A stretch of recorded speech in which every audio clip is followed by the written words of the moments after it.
Hello. I'm going to do something a little new today.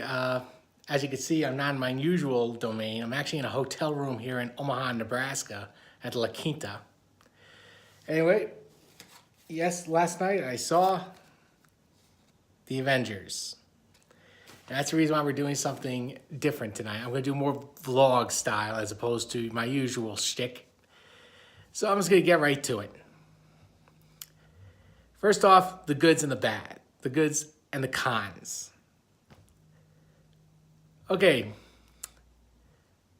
The best part about this movie, and shockingly, considering that the dumpster fire that Justice League was the villain.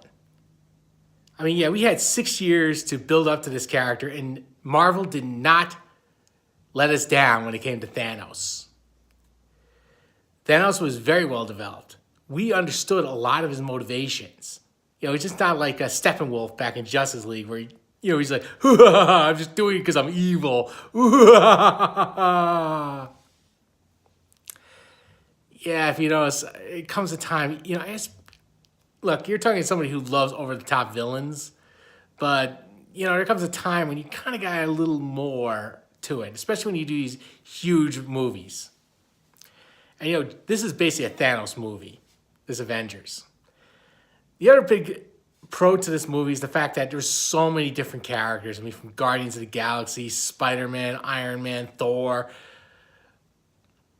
And just they did an excellent job spacing it out so each character would have a little moment, a little something to them.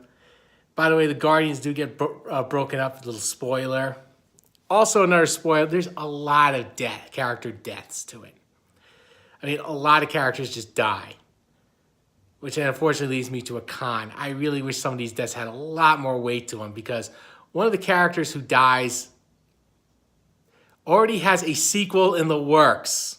So it's going to be really interesting how you're going to do this. Because, I mean, it basically just tells us the next movie, which is coming out next year, that these characters will find some way to come back. And I'm like, look, some of these movies, I just want them just to die and stay dead. Because it builds so much more to the characters still alive. It'd be like, say Batman Begins. Let's say Bruce Wayne dies in that train. It'd be funny, like in the Dark Knight, Joker's like,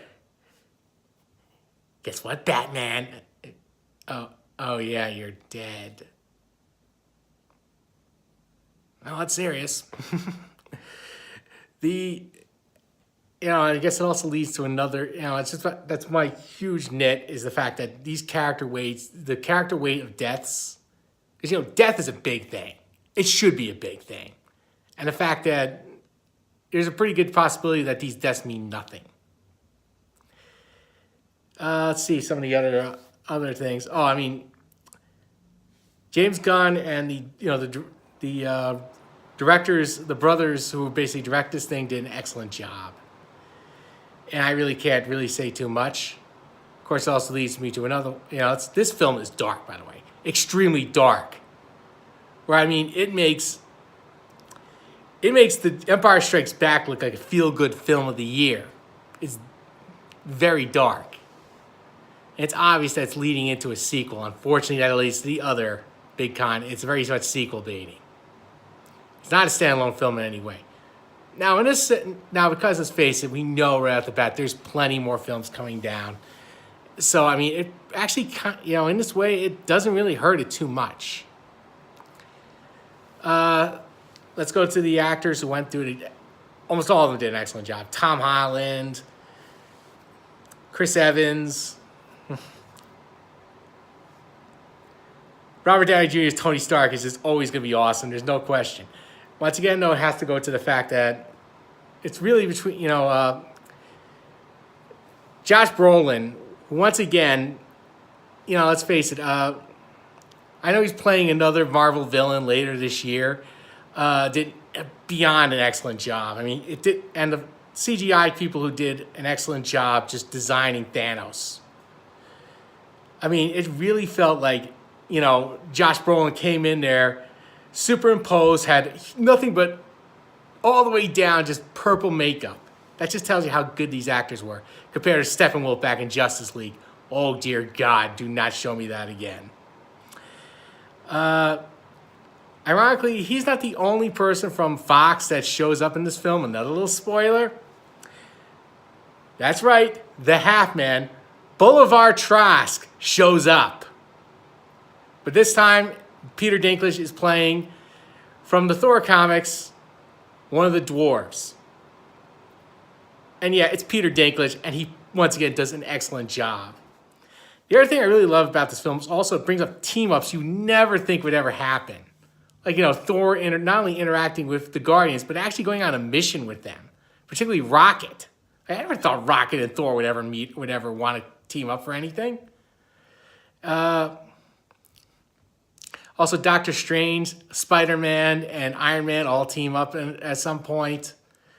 We also go back to Wakanda.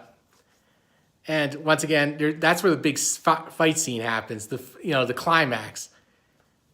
And, compared, especially with the Black Panther, because, once again, it's almost the same exact ending, but this one, you just felt the stakes were so much more. It was kind of like a mixture between the end of Black Panther and the Phantom Menace.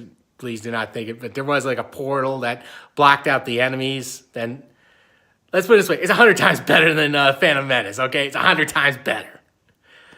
So I was going to lead me right down to the grade.